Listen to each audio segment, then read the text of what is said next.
तो तुम्हें कोई भी परेशानी, किसी भी तरह का चिंतन विक्षेप में नहीं आना चाहिए कि नाम जप के लिए जैसे बने, जैसे जबरदस्ती जिह्वा से आप नाम उच्चारण, यहां जिह्वा की बात कर रहे हैं, केवल जीव से अभ्यास तुम बना लो, जो नाम तुम्हें प्रिय लगे या जो गुरुदेव ने दिया हो। जीव के द्वारा प्रभु के नाम की आवृत्ति अगर निरंतर होने लगे तो बहुत जल्दी हृदय के जो पाप वासना मल हैं वो सब नष्ट हो जाते हैं। ध्यान से सुनो इसे।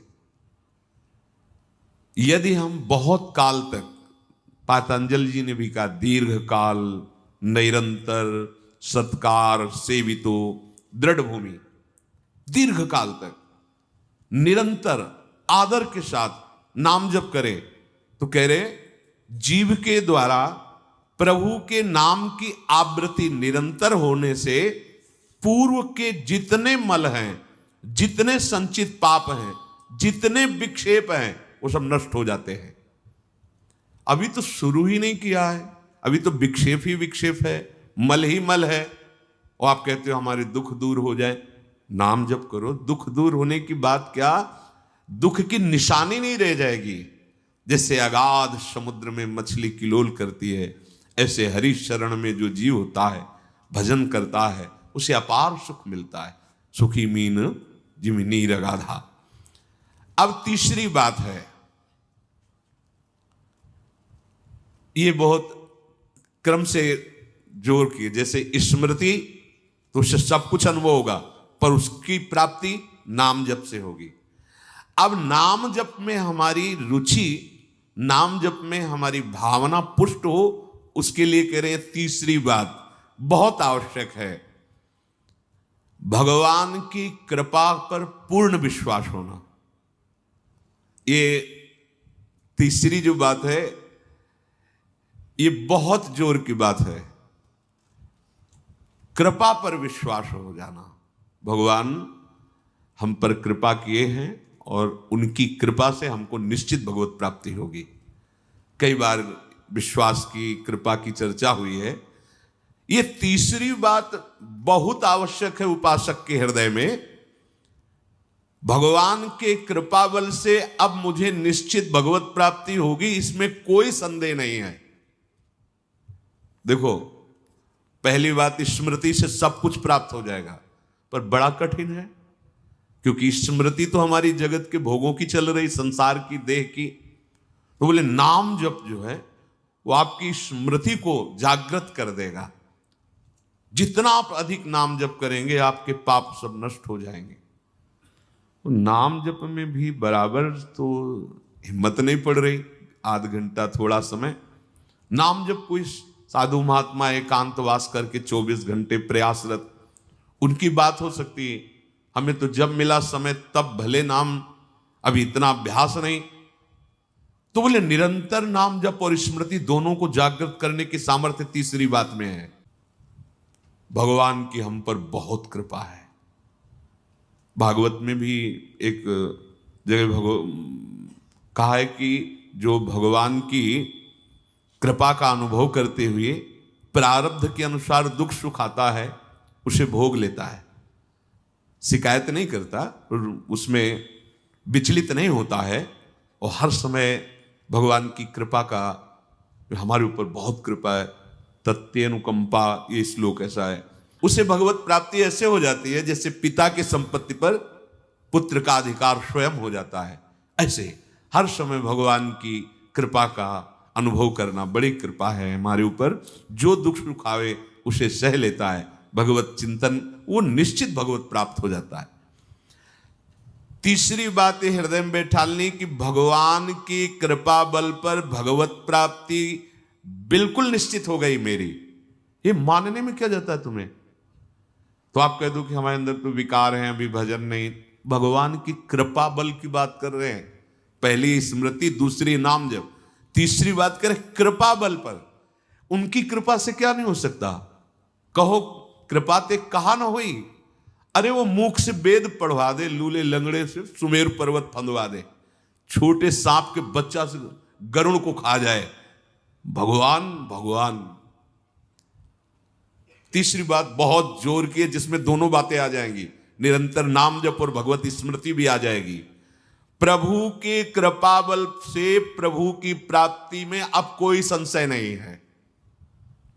ये भी सुबह कहा था जो साथ के पास कि तुम चिंता मत करो, बस जो हम कह रहे हैं निषेधात्मक जो बातें उनको तुम मत करना, तुम पड़े रहोगे तो भगवत प्राप्ति हो जाएगी। क्योंकि हम हैं किनके? श्री जी के।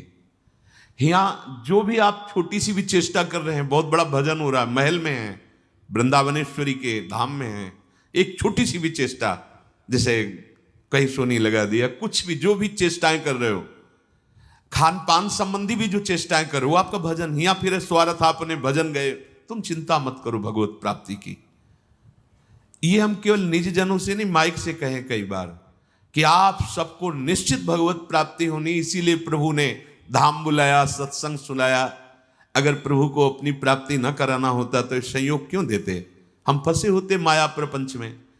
तो तीसरी बात कि अब हमें कोई संशय नहीं, मेरे को भगवत प्राप्ति निश्चित होगी, क्योंकि मुझे भरोसा है श्री जी का, मुझे भरोसा है वृंदावन का, मुझे भरोसा है आचार्य और गुरु का।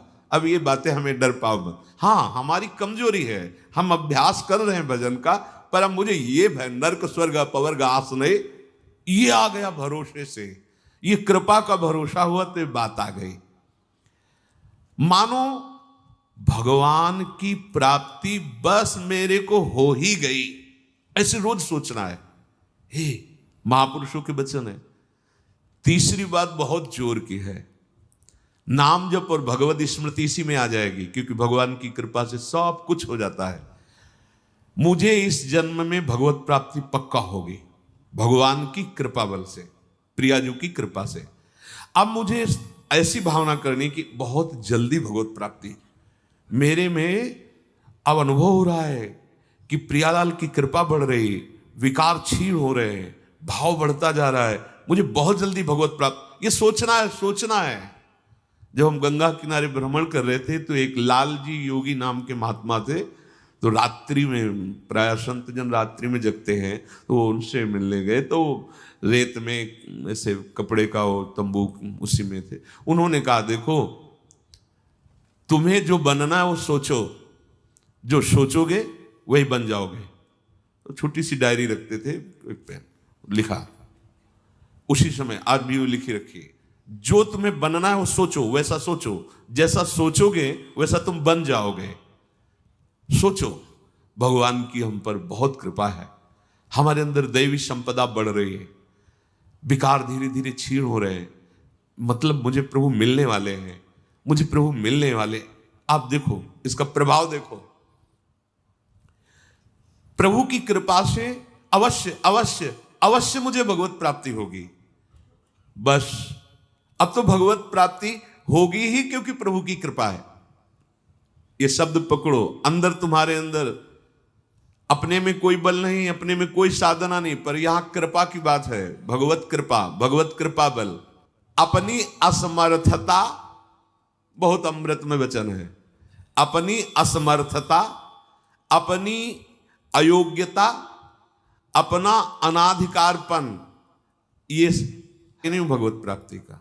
मैं योग्य नहीं हूं भगवत, मेरे में कोई सामर्थ्य नहीं, ये है, पर भगवान की कृपा से मुझे इतना विश्वास हो गया कि मुझे भगवत प्राप्ति होगी। अब क्या समस्या है? देखो बहुत आनंद की बात है, मुझे भगवत प्राप्ति होगी भगवान की कृपा से, श्री जी की कृपा से।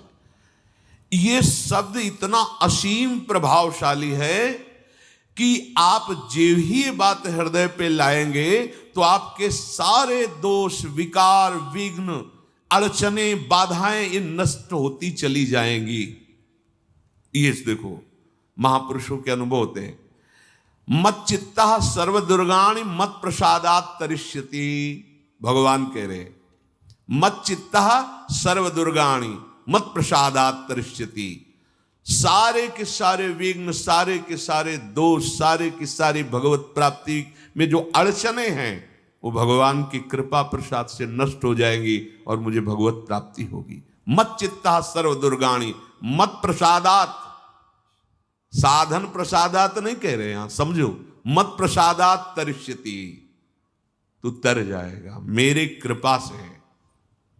ये मेरे प्रभु की घोषणा है कि मेरे प्रसाद से, मेरे अनुग्रह से तुम्हारे सारे विघ्न नष्ट हो जाएंगे और तुम त्रिगुणात्मिका माया को लांघ करके मेरे को प्राप्त कर लोगे।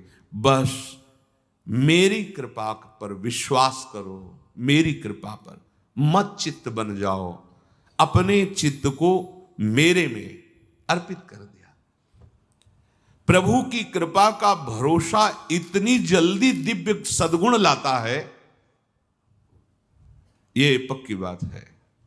जो दिव्यता आती है भागवतिक, वो भगवत कृपा से आती है, और ये कृपा तभी अनुभव में आती है तो, पर अनुभव में तभी आती है जब ये बात आ जाती है कि मैं असमर्थ हूं, मैं अयोग्य हूं, मैं अनाधिकारी हूं।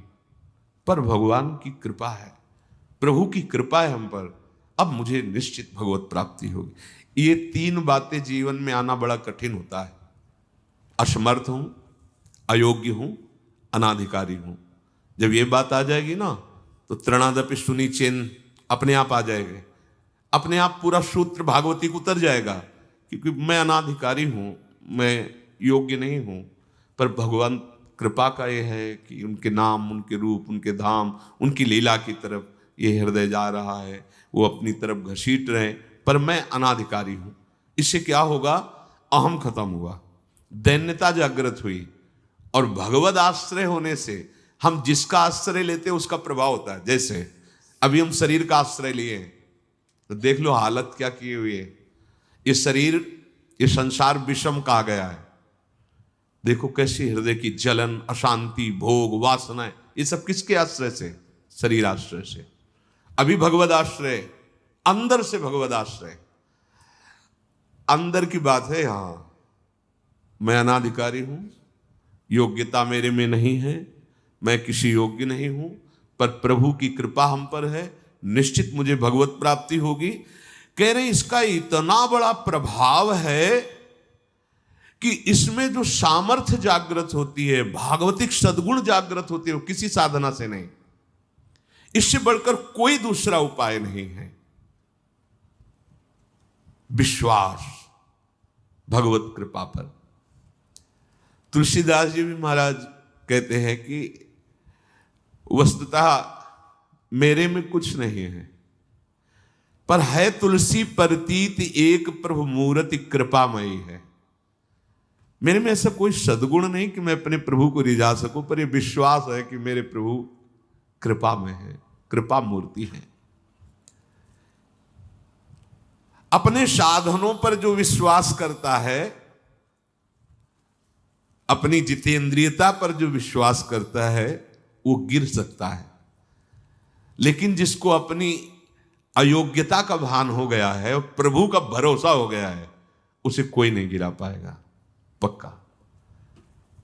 बच्चा बन जाओगे, अयोग्य हूं, पर आपका भरोसा, तो कोई प्रश्न नहीं आएगा जीवन में।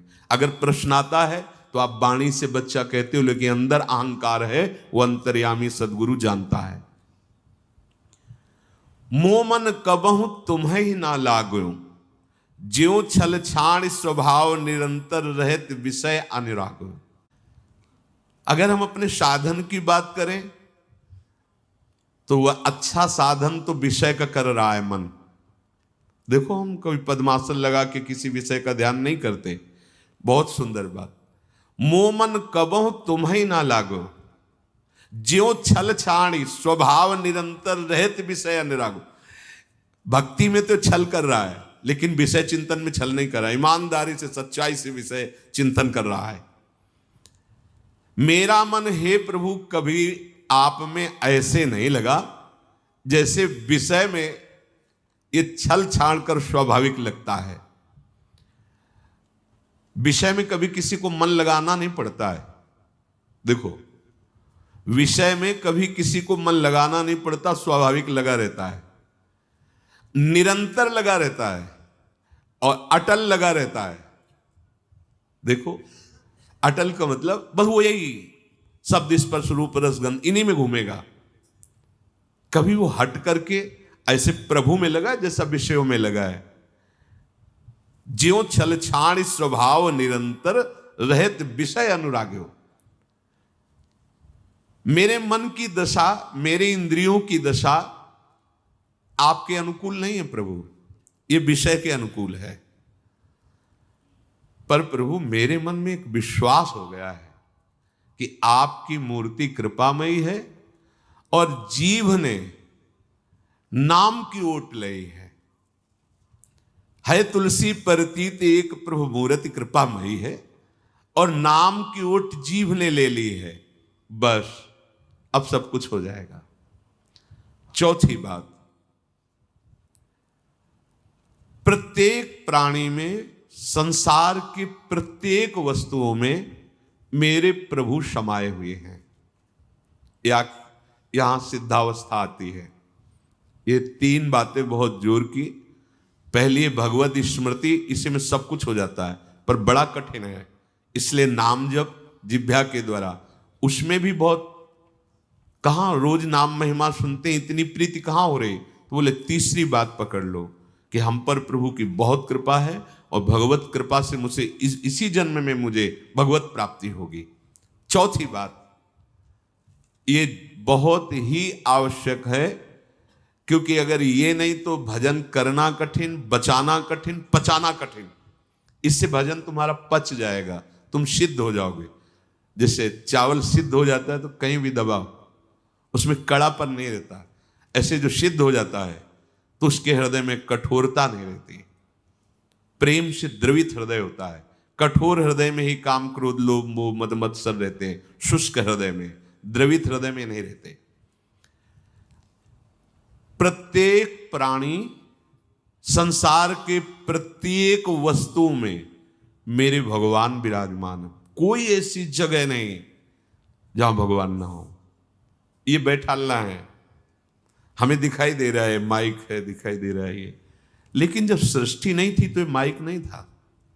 जब सृष्टि नहीं रहेगी तो माइक नहीं रहेगा।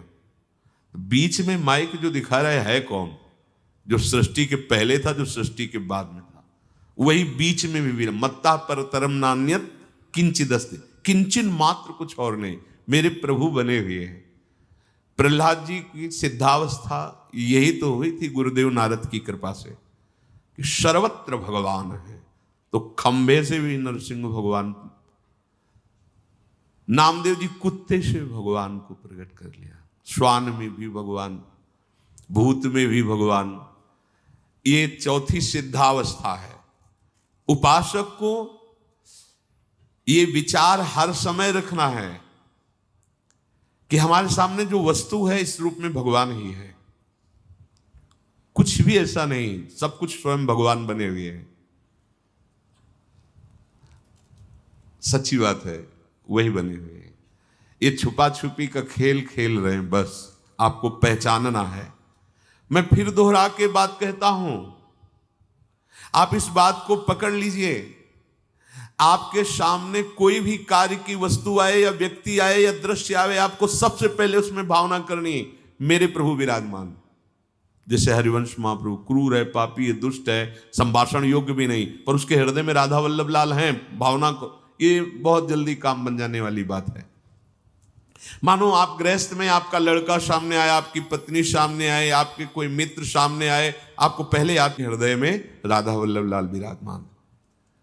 वस्तुता वही है पूरे, पर हमें पहली भावना करनी है। जब वृक्ष सामने, वृक्ष तो है पर इस वृक्ष के अंदर प्रभु हैं। अगर प्रभु ना होते तो इसकी सत्ता ही नहीं है, प्रभु विराजमान है।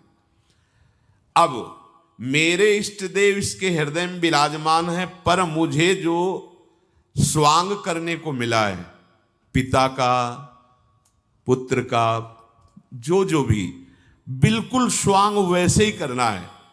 अगर मालिक का स्वांग करना है तो हम नौकर से बर्ताव वैसे ही करेंगे, जैसे पुत्र से बर्ताव, पत्नी से बर्ताव, पर अंदर भाव देखना है मेरे प्रभु इसके हृदय में विराजमान है, मुझे ये सेवा दी है। आपका यदि स्वांग सही निकला, देखो स्वांग सही निकलने का मतलब आप में ये कभी भाव नहीं आना चाहिए कि मैं पिता हूं, पिता का स्वांग कर रहा हूं, सामने आराध्य देव पुत्र के रूप में, तो डांटना भी वो पूजा हो जाएगी भगवान की। महाप्रभु चैतन्य देव जी के पिताश्री को स्वप्न में एक दिन एक दिव्य महापुरुष प्रकट होकर बोले कि तुम निमाई को डांट रहे थे, पता है वो कौन है? डांटना ठीक नहीं। तो उन्होंने कहा देखो प्रभु आप कौन है तो मुझे पता नहीं, पर हमारे पुत्र रूप में वो आए हैं, तो अभी तो डांटा, अगर आवश्यकता पड़ी तो चपत भी लगाएंगे, क्योंकि ये सौभाग्य देने के लिए प्रभु आएंगे। तो हमें जो स्वांग मिला है वो तो कर रहे हैं, पर सामने देखना है कि गुरु का स्वांग दिया है, पर स्वयं जगत गुरु सामने शिष्य रूप में बैठे हैं। पुत्र पत्नी परिवार व्यवहार मेरे प्रभु इन रूपों में विराजमान है। तो सच्ची मानिए ये चार बातें यदि आप अपने जीवन में ले आए तो भगवत प्राप्ति तो एक ही बात में हो जाएगी, किसी एक बात में। चारों में इतनी सामर्थ्य है, किसी एक में यदि आपकी स्मृति निरंतर तो भगवत प्राप्ति, नाम निरंतर जब तो भगवत प्राप्ति, और दृढ़ विश्वास किसी जन्म में मेरे को भगवत प्राप्ति हो जाएगी भगवत कृपा से, तो भगवत प्राप्ति, और सब में भगवान की भावना तो भगवत प्राप्ति। और जिसमें चारों ये पूर्ण हो गए तो सिद्ध महापुरुष हो जाता है। जीवन की परम सार्थकता इसी जन्म में भगवत प्राप्ति।